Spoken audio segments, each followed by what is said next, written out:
Hola clase, vamos a repasar los números, especialmente los números más de 100. So you should be on página 107, page 107, and we're going to talk about numbers, specifically numbers that are bigger than 100.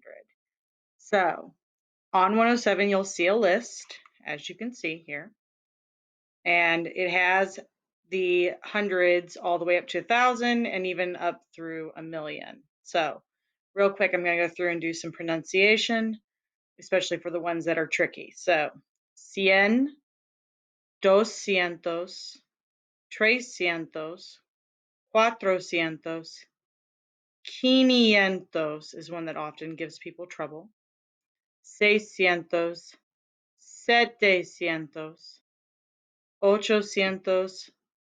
900.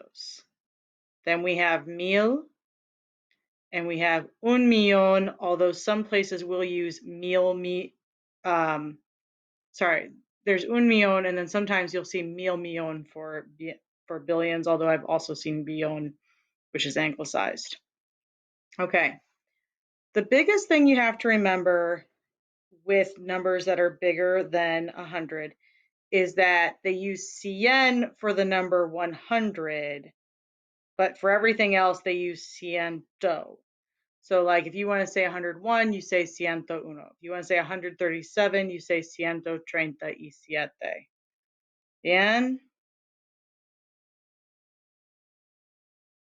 As you can see, this poor guy is trying to count his sheep. 800, there's that 191. All right? Just like you're supposed to in English, there is no E in between the hundreds, but there is still that E between the tens and the ones. So like you still say 71. Okay?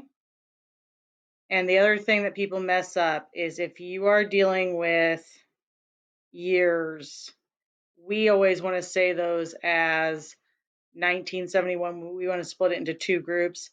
No, they're going to treat that number like you would say 1971. As long as you think about it that way, it's actually not any harder than the other. You just have to learn to not think about it in the two-digit groups. Lastly, they invert where they use the dots and the commas. So what I just did here would actually be wrong. They use